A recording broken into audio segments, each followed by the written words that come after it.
Please get ready for a dictation of transcription number 95 from Sir Kailash Chandra magazine. 5 seconds.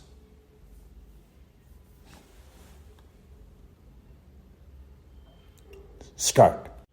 Sir, the Honorable Minister has said that because this bill is of a complicated nature, he has come forward with this measure to extend the blanket cover that is to be given by another 1 year.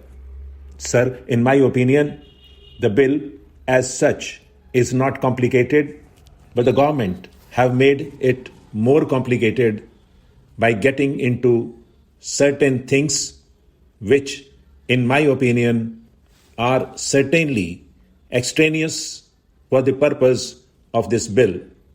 Sir, in the course of 1 year, this bill has come up before this House 3 times. This is the 3rd time that this bill is coming up before the House. The parent bill was introduced in December 1983, and in less than 1 year, 2 amending bills were being moved before us. Even at the time when the parent bill was moved, it was suggested by several members, both on this side as well as on the other side of the House, that it is safe to enumerate in the bill itself by attaching a schedule to it to specify clearly provisions as to what would amount to an office of profit and what would not amount to an office of profit.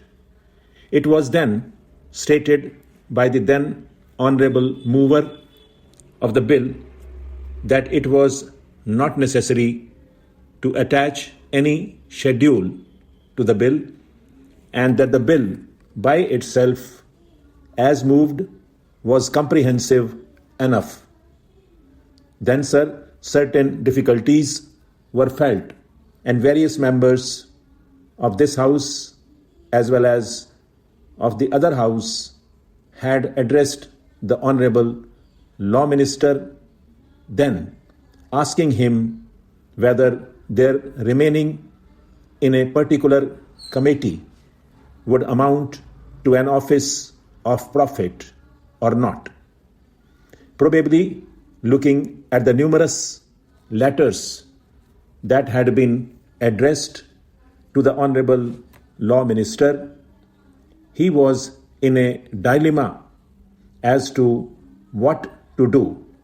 He had come forward with an amending bill to extend the life till the end of December 1984.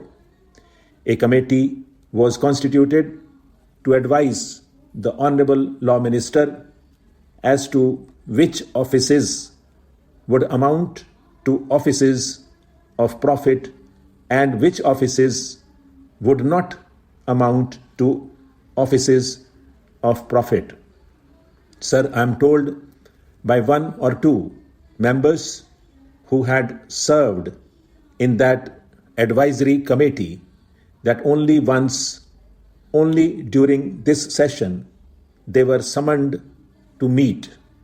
I would ask the Honorable Minister, sir, this question: when it was such an important measure, what was the ministry doing from April 1984 till December 1984, accepting to come forward before the House with another amending bill of this nature? Originally, sir, only 4 months' time was asked for when the parent bill was moved, and it was stated that within that period of 4 months, they would come forward with a comprehensive legislation. Then again, they came forward with another amending bill extending the period till December 1984. Now, between April and December, nothing has happened excepting that the advisory committee has been constituted and it met once only just to recommend for extending the period by another 1 year. Sir, nobody in both the houses would oppose this measure, but they can only criticize the way in which the government is dealing with this measure, the way in which the government is sleeping over the matter, a matter which affects the very life of a member of parliament, not only a member of parliament, but also a member of the state legislature. As the Honorable the Law Minister has pointed out, Article 102 of our Constitution does not define what is an office of profit, except to say that a ministership or a deputy ministership or even a parliamentary secretaryship, and by a later amendment, even a whip of the Congress party would not amount to an office of profit. Only a few instances are specified as to which offices would not amount to an office of profit. Then, sir, complications had arisen even when the original bill was moved, introducing statutory committees and advisory committees. What a statutory committee was, or what an advisory committee was not at all defined in the parent bill.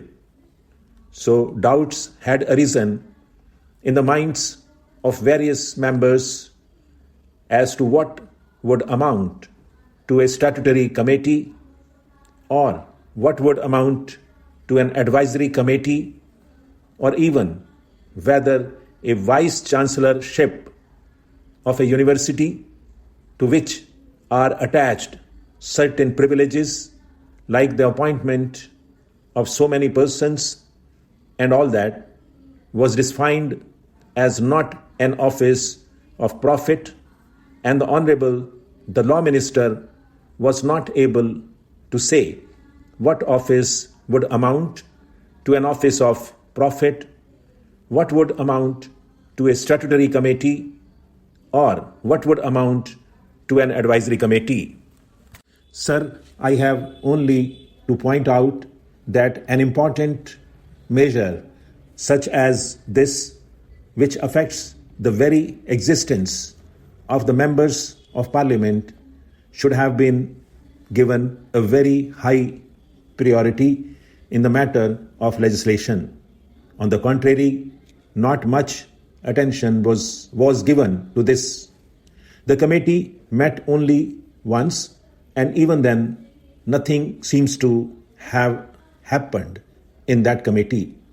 Sir, before the matter goes to a court of law for the judges and for the lawyers to interpret what would amount to an office of profit, it is better that the Honorable the Law Minister brings forward in the coming budget session a comprehensive bill which will specify in its schedules what are offices of profit.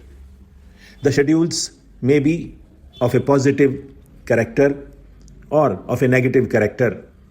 The schedules might say that the holders of such and such offices would not be disqualified from being members of parliament or members of state legislatures, or the schedules might say in a negative way that such and such offices are offices of profit, so that the members of parliament and members of the state legislatures would know whether to accept an office and whether they would be disqualified by accepting a certain office. Stop.